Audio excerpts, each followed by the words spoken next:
Welcome to Think Big with Dan and Qasim. Join hosts Dan Melnick and Qasim Masood as they explore big ideas, limitless possibilities, and engage with visionaries, entrepreneurs, and thought leaders who dare to dream big, get inspired, motivated, and find practical tips for personal growth. Think big, dream bigger, and ignite your potential. All right, welcome to Think Big with Dan and Qasim. Matina's filling in for Qasim today. And our guest today is Lanea, right? So if you want to go ahead and introduce yourself, tell us where you live and what you do for a living. My name is Lanea Donahue, and I'm the owner of Podunk's Ranch, and we're a beef producing ranch. And so that's what I do for a living at this point. I produce grass-fed, grain-finished beef. Awesome. So how did you get the idea to start this company? It goes back to my grandpa. And so he bought the land in the 60s. And then my father inherited it. And both of them were cow-calf operations and worked extremely hard. And so I decided that I wanted to do something different. And so I tried to talk my dad into it for years, raising beef, and he didn't want anything to do with it. So I decided that that was my avenue. That was my best avenue of keeping the land. As far as my passion is to keep land in agriculture. Lots of subdivisions. We're in Southwest Colorado.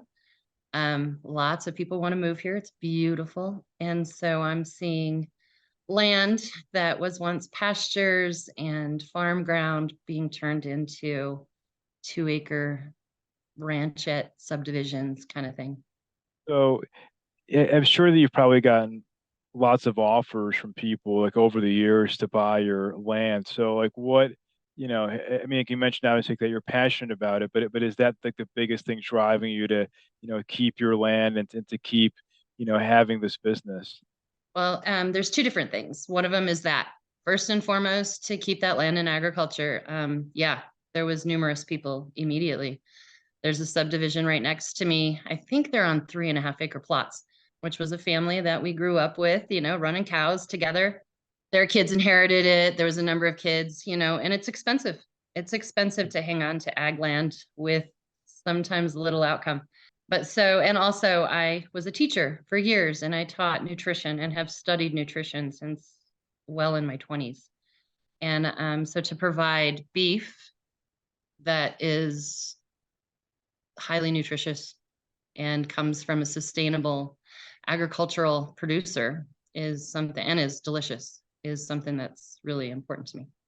So what has been your biggest challenge in starting this business? The daily work. Sometimes things are heavier than me that I have to pick up. Sometimes I think something's going to take me an hour and it takes me all day long, and then I'm in the sun. And as a woman, sometimes that can be, oh, I don't want to say that. Actually, I don't want to say that because I don't think it has to do with gender, but it can be hard work. So do you delegate the work or do you have people that help you out? Like how do you manage? It's like you mentioned lifting so like some pretty heavy things and like long days. So like do you have helpers around or how does that look like for you? Well, about 3 years ago, my sweetheart asked if he could join in with me, and he's a cow-calf operation, and he runs about 250 head of cows. It worked out great for me because then now I can kind of advertise as wild land because we run cows up in the mountains, and which is absolutely fantastic. That is my passion also, is riding horses. Grew up rodeoing. And so he helps me. He helps me tremendously, but he's also busy. So I help him. And yeah, some days I'm like, you know what? I need a day off. I haven't had a day off. I don't want to think about work. And we're going to go to the lake, which is rare, but we get to try to fit in fun with our work. So what makes you better than your competition? What makes us better? We are hands-on with every steer. Every steer, every animal that we raise comes from our ranch. So we see them from start to finish. What I do is I buy yearlings from him, and then I finish them for the next year. So they're running up high elevation all summer for the most part 2 summers. If not, they're down here in the lower valley, which is 7,000 feet, on irrigated native grass, highly nutritious grasses. And then they come over to my house in a smaller pasture, still on grass, and get treats of grain every morning and every night, which I think also, and didn't really think about it when I started it, but it also puts a very low stress on the animal. And you know what stress can do to our body, throws in that adrenals, just puts a different chemicals, through our body. So for our steers, they're interacting with humans for the last 3 months of their life consistently, twice a day. And to the point when I do take them to the processor, I tend to always have a tear down my face coming home because I've interacted with them for so long. But on the other hand, it is also wonderful to provide this nutritious meat and delicious. So that's, I think, what separates us hugely is when we do load them in the trailer to take them to the processor and get to the processor, their stress level is minimal. So what does your typical day look like? Well, this morning I got up, went over and irrigated. I don't know how much you guys know about irrigating land, but I run gated pipe. Next year, I'm going to switch over to side rolls. Very excited about that, and produce some hay. So I irrigate, and then I was just about ready to go out. I have a 2-year-old colt that I just started 2 days ago. So I mess with him every day, twice a day. And then I get on my computer and have been learning some technology, which is stressing my brain, and work on my webpage and work on my marketing for the beef. Oh, and also we'll pack meat. We sell about 1,500 to 2,000 pounds of meat a month.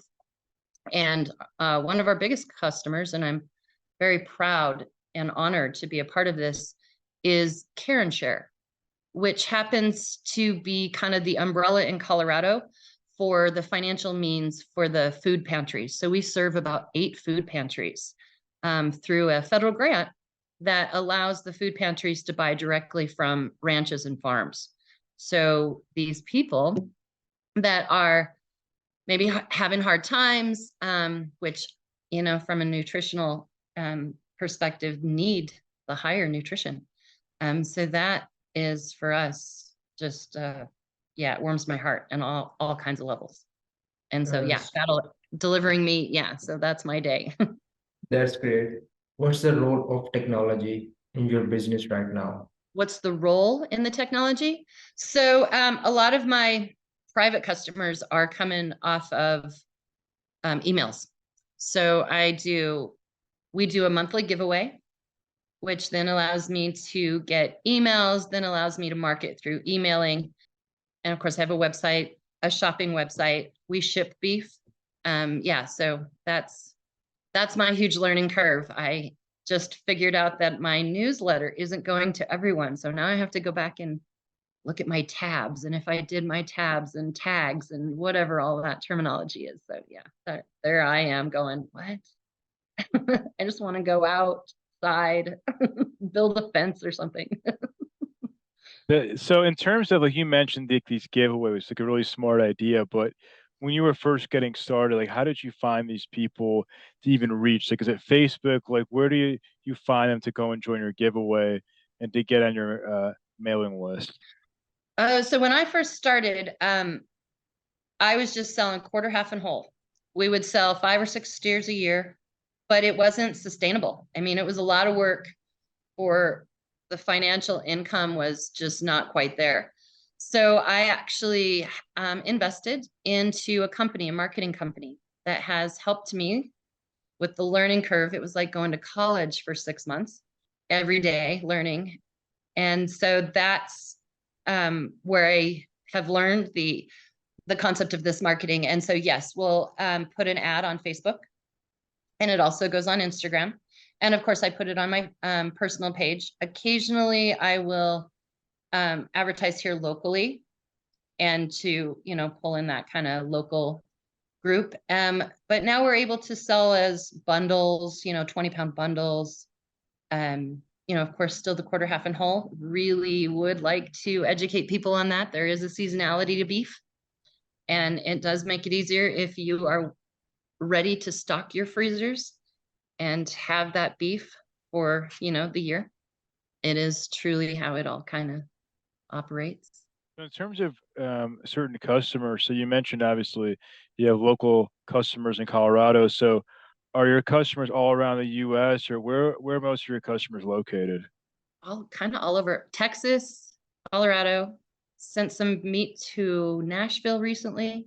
Where else have we sent? California. So yeah, variety.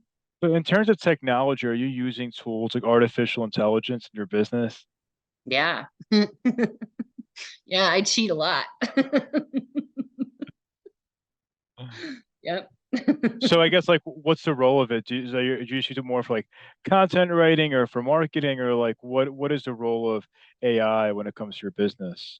I use it for content writing just to make sure, sometimes I'm just throw something out and I put it in AI and they give it back to me. And I'm always shocked, like, wow, I really need to go back to English class. But that helps me tremendously in time management and just making sure that it sounds good, that it's, readable. So in your mind, like you mentioned, obviously animals having less stress, but I guess like what else makes beef higher quality in your opinion? The personal touch that I put in, good communication with me. We are in the process of making our own like recipe book to help people cook. I give them tons of information as far as how much space or room they need in their freezer. And I'm just in that way, I'm a good communicator. I like that hospitality part of life. For sure. So what's the definition of success for you in your business? That eventually that I get to take a whole month off in the winter and go to the sun. That's my definition of success, that I have reached the point where I have culled my herd and sold my beef, and then I have a month off in the winter, and we're getting there. But as of right now, you have not been able to take any vacation. No, this year is really our first year of changing the way we do our approach. This year will be a year that we actually make money. And so more able to plan, in the broader perspective.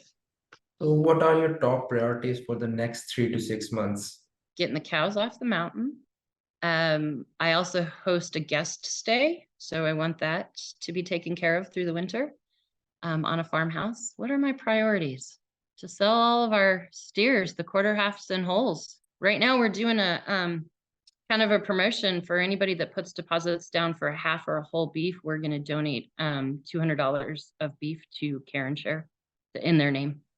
Awesome. So yeah, we have a limited supply on those, but I want all of them sold in the next 30 days, and they'll be shipped out in the fall, October, November.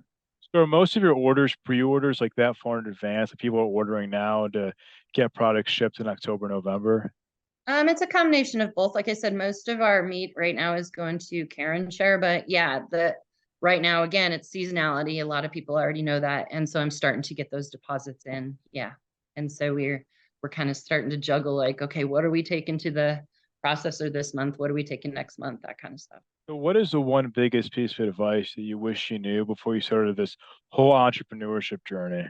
Biggest piece of advice: to enjoy every moment. The biggest piece of advice I'd have for somebody else: have your priorities straight, know where you want to go, and know how you want to get there, and stay focused in that respect.